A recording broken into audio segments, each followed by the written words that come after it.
The first thing is that you have the audacity to invent your own rules, and as crazy as it may seem, somehow they all work. I'm back with another miraculous Ladybug theory, which may have serious ramifications for the future of the series and our favorite heroes. In the second season, the Order of the Guardians was introduced through Master Fu, who had accidentally sentenced the entire Order to a century of imprisonment within the Centimonster Feast. The Order has existed for centuries, dedicated to protecting the Miraculouses and locating responsible wielders to use them during troubling times.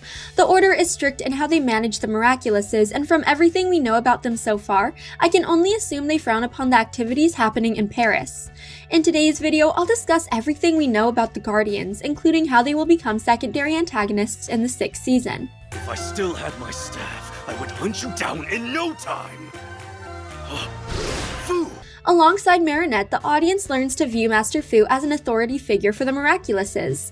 However, we learn in the episode Feast that he only knows a fraction of what he should due to never finishing his training with the Guardian Order.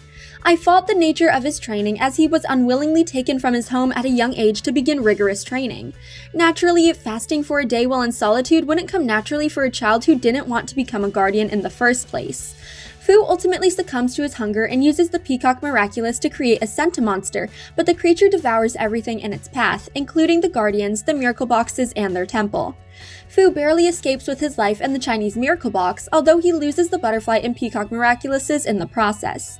He spends the next century with Waze as his partner, using the Turtle Miraculous to help protect the Miracle Box from outside threats. He only settles down and makes roots in Paris when Hawkmoth comes into power and he must select wielders for the Ladybug and Cat Miraculouses. From then on, he tries to watch over the new heroes, eventually becoming a mentor to Marinette, yet he's still learning how to decode the Miraculouses and their grimoire, and doesn't have the chance to finish his research before relinquishing the Miracle Box, allowing Marinette to become the next Guardian. As the Guardian, Marinette comes into many responsibilities with little warning. She is suddenly needed to care for nearly 24 Kwamis, manage the other miraculous wielders, and keep the Miracle Box from harm. Although she does her best, she was severely underprepared for the role. That's why it's not surprising to learn that the Order of the Guardians planned to recover the Chinese Miracle Box after they were freed from Feast's interdimensional prison. Marinette, pick an ally you can trust to fight alongside you in this mission. Choose wisely. We meet the leader of the Guardians in Furious Fu, who reprimands Marinette for her behavior and criticizes Fu for the way he handled the Miracle Box in the past century. According to Su-Han, the Guardians are peculiar in the way they handle the Miracle Boxes, including a series of non-disputable rules. Marinette and Fu had unknowingly broken a few of their provinces, including allowing children to become miraculous wielders and wielding Miraculouses of their own, despite being Guardians. Personally, I don't blame Su-Han for confronting Fu and trying to take back the Miracle Box, as his concerns are more than fair. If I was a Guardian, I wouldn't want one of my colleagues using a Miraculous, as it can lead to disastrous betrayals. I also wouldn't want to send children into battle against dangerous forces, as trained adults would be better suited for protecting the world. However, by witnessing Marinette save Fu from his akumatization, Su-Han believes she's capable enough to keep her Miraculous and maintain the Chinese Miracle Box. I find his change of heart sudden, but he may have realized the threat that Shadow Moth posed at the time and realized that allowing Ladybug and Cat Noir to remain due to their experience would be more efficient than finding and training new wielders. Doing so would also leave Shadow Moth unchecked, allowing him to wreak havoc throughout Paris. I digress. As surprising as Su-Han's decision to trust Marinette is, it does come with restrictions. Primarily, he decides to stay in Paris as a chaperone, keeping a close eye on her behavior. Su-Han makes good on his word by reappearing in Ephemeral, expressing concern about Ladybug recruiting numerous wielders to defeat a single villain who could have easily been stopped by Cat Noir. When Marinette explains why she doesn't know Cat Noir's identity and can't summon him like the others, Su-Han demands he know the other heroes' identity to prevent similar situations in the future. However, when Ladybug and Viperian's plan to learn Cat Noir's identity goes haywire and creates an alternative timeline, Ladybug ultimately decides that Su-Han only needs to trust her and can remain unaware of Cat Noir's identity. Again, he ultimately agrees with her. Plagg! Young girl, where is Plagg? That I know. Cat Noir is his holder. And who is Cat Noir? Although he starts out strong by representing everything the Guardian Order believes in, Su-Han is easily swayed by tradition, which has kept the miraculous wielders an efficient force of heroes for generations. I'm not saying that the Order seems perfect, far from it in fact, but many of Su-Han's concerns feel more than reasonable. Despite this, he backs down at each encounter with Marinette, allowing her to call the shots. Suhan doesn't appear again into the episode Multiplication, where he confronts Ladybug and Cat Noir for losing the other Miraculouses. Yet when they point out that he wasn't there to help them, he falls to his knees in guilt and apologizes for not having a more active role in their lives and training. To atone for his mistake, Suhan promises to return to the Order's temple, where he can recruit his allies to help in the fight against Monarch.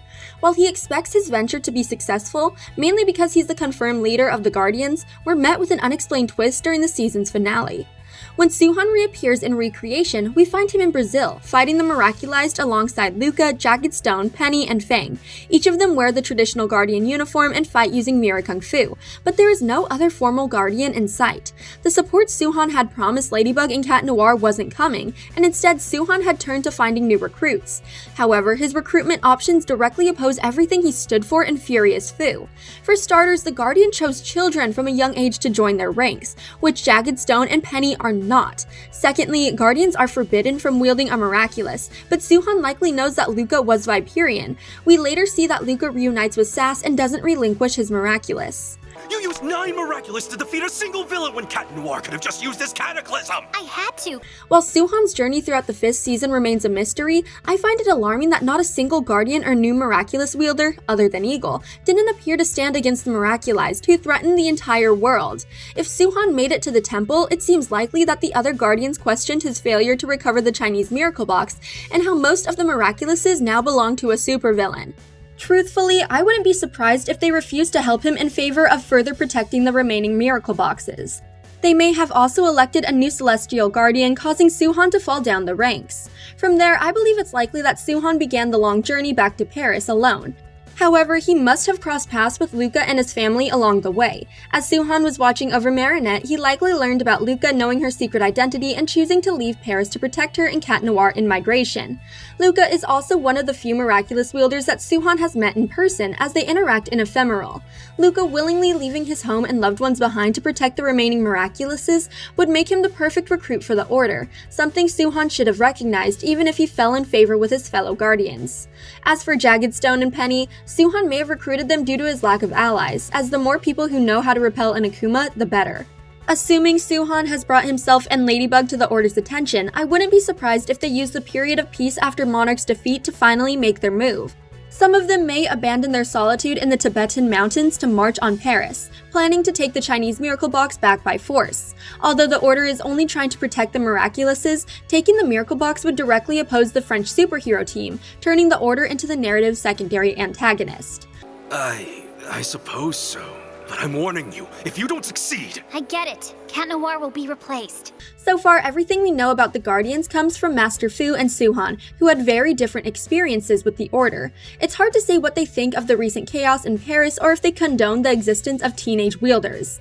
Unfortunately, their absence from Suhan's side points to negative impressions, as anyone dedicated to protecting the Miraculouses and their wielders should have gone to Paris when Monarch came into power. As the Order can't stay in the shadows forever, I genuinely suspect they may become another obstacle for Ladybug and Cat Noir to overcome. Until we've unlocked all the secrets of the spellbook, it's too dangerous to allow any more Miraculous to be out in the open for very long.